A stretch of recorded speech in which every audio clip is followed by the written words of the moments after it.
Good morning, guys. So I'm out here in the garden.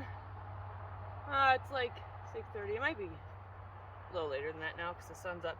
I'm picking some tomatoes quick so I can get them in the roaster pan or the roaster before I go to work.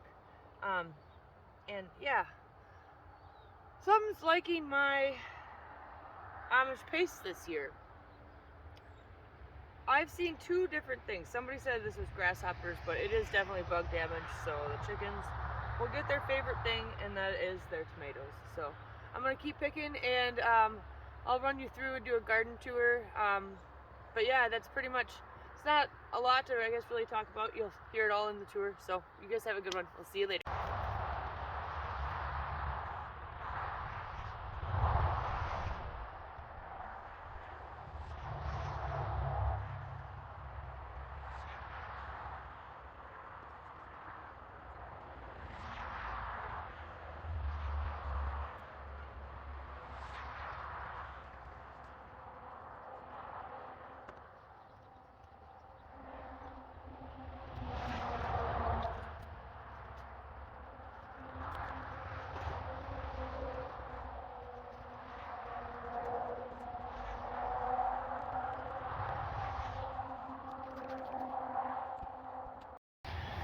Okay, so I'm starting in the front here. Pretty much, it's a mess. It always ends up being so. The mint has taken over everything along with the thistles. So I'll have to come through and pull it. Luckily, there's enough wood chips down that they'll pull up easy. I am still getting some strawberries. That guy has a pig helmet. I just saw that, sorry. But this week I would like to get everything kind of cut, well, the stalks cut off, and that cleaned up before we leave. So, some cauliflower. Like I said, I started with 12, and this is all I have left because of the rabbit. But these are growing. There is quite a bit of cabbage moth damage, but this week I'd like to get these carrots pulled up. There's a carrot weed patch. The Swiss chard, it is still humongous, keeps spreading. It is probably the biggest. It's huge. It's just huge. These leaves, I mean, well, I didn't mean to do that, but that's my foot on it. It's just humongous. The same with this kale plant. Oh, I do have a little spinach right there, and the lettuce, and that's all that took. Curly leafed parsley, and then 2 other parsley plants. I have some cilantro back there. This huge basil path. There wasn't even a path here. I hacked it just so I could get through. Yeah, this is a big kale bush also. Well, there's 2 right there.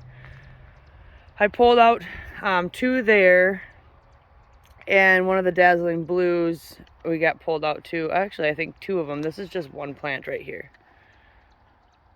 I didn't know that kale would just keep doing that, but very cool. Chickens, they love it. So, like I said last time, I'm a little kaled out. Let's see. I've been picking quite a few bell peppers, like a lot. Basically, I have this little 7-gallon tub, and I filled it twice. And this last time I filled it 3/4 full, probably 5 gallons with tomatoes, and then 2 gallons of the green bell peppers. So here is the Rosella cherry plant. There's a lot to go on it yet. And we're last week of August. Green zebra. 2 of them right here. They're okay. I like them. Really pretty plants and whatnot. But like I said I probably won't be growing them again. Nothing wrong with them. Just I'll pick something else, a different variety. This one here, the short one, is an Amish Gold. You can see the tomato down there. I'm really liking them. I like them a lot. They are a smaller plant, I think. I mean, well, that just didn't ever do much. This one here in the center is the Volunteer. Still not quite sure what it is. But I am definitely going to seed save off of that one. That is the healthiest plant. There's just, at the very bottom, there's one branch that has leaf curl. Otherwise, the entire season, it's been perfect. Another Amish Gold. Here's my Amish Paste. I kind of hacked it up a little bit. It was hanging down. And I like to be able to see the tomatoes for picking and whatnot. And this is the other one that we got broke off at the beginning of the season. So it is very much not a prolific plant, but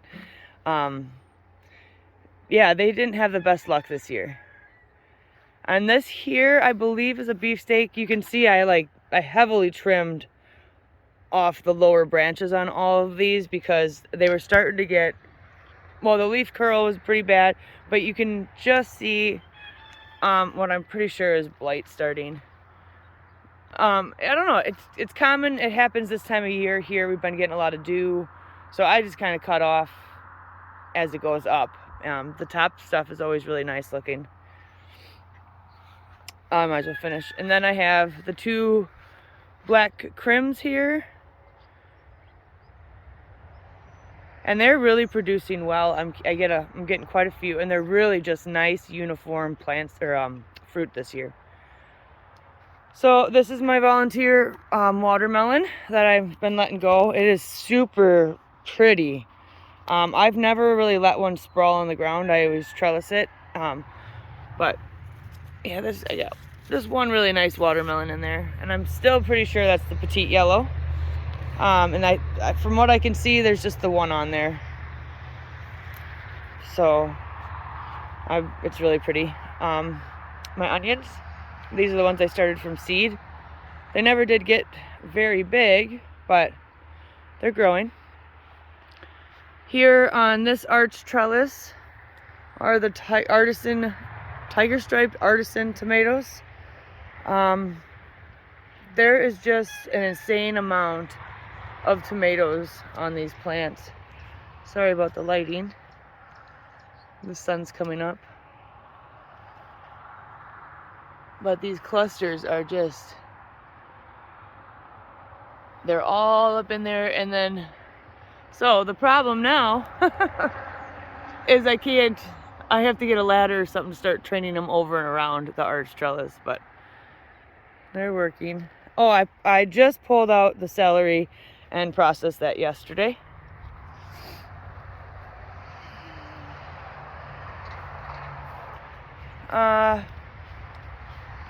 First plant is an ox heart, and it's just looked, well, you can see how much I trimmed off of it. It's looked like that all season though. The second one was supposed to be an ox heart also, but it is not. I haven't a clue what it is. It's not a black crim. It's not a beefsteak. And then there's this plant here, which is exactly the same as, I just noticed this. It is the same as my Volunteer tomato plant, and so I believe it's a mortgage lifter. Oh, so maybe that one is a beefsteak, because it's the same as this one over here. That's a beefsteak, and then over here in the middle is a mortgage lifter. So I got the two mortgage lifters, two beefsteaks, and an ox heart on here.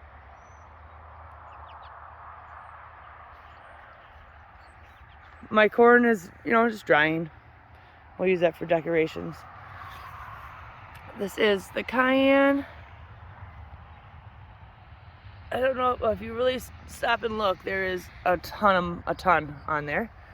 Jalapenos, these are the hottest jalapenos I've ever grown in my life.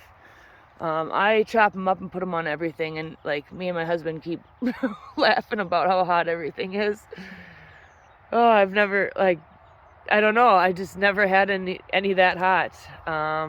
This is the Anaheim, and there's an Anaheim in there. These are the Shishitsus, and this plant's just going everywhere. I'm just really not a fan of those, so like I said, I won't grow them again. I tried them, so. And then here are the two paprika plants. which they're huge. Not a lot of fruit on there. They're coming though. It's on there, just waiting for them to ripen. There's my second set of Copenhagen cabbage that the bugs are destroying. These are my cucumbers. And man, I just have way too many. 8 plants on each side. I should have thinned them. I should know better, and I didn't. The pumpkin, I can show you from the inside, but there's just tons. And then we got the blue ones up and over, and it's got one right in there. And then I think there's a couple more that are on this side. So it came right up and over. And then the sunflower, it is a mammoth one. I didn't know that. I should have guessed it with its size, but it's so cool. It's probably the tallest one I've ever had, and we've had such good weather, I guess you would say, well, lack of rain and lack of storms, that there's been no wind. And the sunflowers, I really like the moonshine ones. That's what those ones right there are. These ones are pretty too, especially with the morning sun like this. I want to talk about this one. This came in the seed packet from Jung's. I love it. It is one of the prettiest colored sunflowers. It's hard to see with the morning sun on it, but they're kind of a whitish color, and then multi-head like that. It's really neat. And then this is the rest of that seed packet. I really like these orange cosmos, orange and yellow cosmos. I'm not sure what variety they are, but they're really pretty. And then I got the orange zinnia in there. These are really pretty color too. They're just like a lighter pink. And then over here's my zinnia patch. It's got a couple weeds coming up in it now, but it's beautiful. I pick a bouquet a week, maybe 2. But they, it lasts longer. It lasts long enough that I don't really need 2. These sunflowers came and went as fast as they came. I don't know if I'll do them again. Although I kind of like the height of them. If I would have had tall ones here, it might have looked weird. So I kind of like how they ended up looking. But okay, coming down into the trellis, we've been picking the melons. As you can see, there's really not any. Oh, here's a couple, which I'm bothered by this because these were supposed to be yellow ones and they're not. They're yellow on the inside, and they're pretty good. There was one yellow melon hanging there, and it rained and it ended up splitting open, so I never did get to try the lemon drop ones. And then over here we got a couple of this variety, and none of these have ripened yet. I kind of wait for them to fall off, and I haven't seen any fall off or easily come off. But I mean, it's still growing and still producing. So this is the Kajari melon trellis, and there are lots on here, a lot. I have had one split open, and then a ripe one. Oh, there's one on the bottom. I'll have to grab it. You can see that one's starting to turn. Let me see if I can reach it. Okay, I ended up finding there's 4 in there, but 2 of them aren't fully ripe yet. This is what the problem I'm finding is when I finally get them, they're just wanting to split. But this one is perfect. So I actually haven't had one yet because I gave one away, the first one. So I'm going to try to eat that sometime today. But yeah, so there's a whole bunch in here, and this was only 3 plants total. You guys saw my video on me making hot sauce with the vine peach. You can see them on, whoops, oh, I'm sorry guys, on the trellis here. So I've been doing that, and if they don't come off, I'm not gonna pull them off. But there's just tons of them on here. This plant itself was very prolific and went everywhere. So I love it. They look like little limes. I wish they were limes. And this is the cantaloupe. Oh, one fell. Oh, and it's not even ripe. But I picked quite a few of those too. And then, yeah, here's the pumpkins. I did strap this one up. I don't even know if I really need to. These things are just, they're really strong. Oh, that one's in the trellis. Oh, the squash bugs are kind of finally, oh, this poor thing. He'll never come out. Darn. Oh, this one too. Oh man, I should try to get that out at least. But yeah, you can see the squash bugs are starting to take over. I need to come in here and pick them off, but yeah, now we got really nice sugar pumpkins. These are pretty fun. I'm liking them. So I'm gonna walk out of here. I'll meet you on the other side. Okay, so over here, the potatoes were kind of a bust. I put them in really late, so that's probably why. They didn't flower or anything, so I'm sure they didn't produce nothing.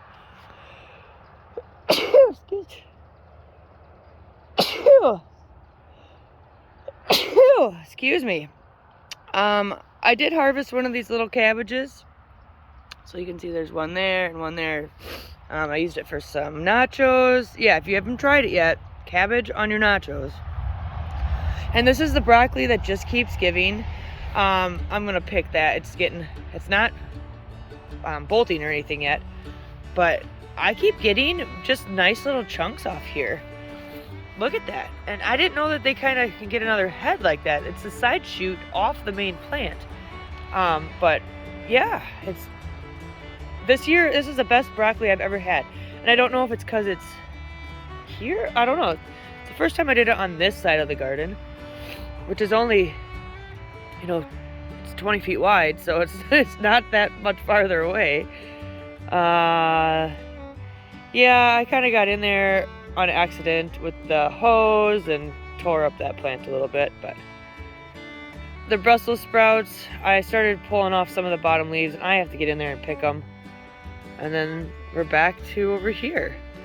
So there's the garden this week, week 14. Well, it's almost, I guess you would say it's like week 15. Thursday would be 15, and today is Monday.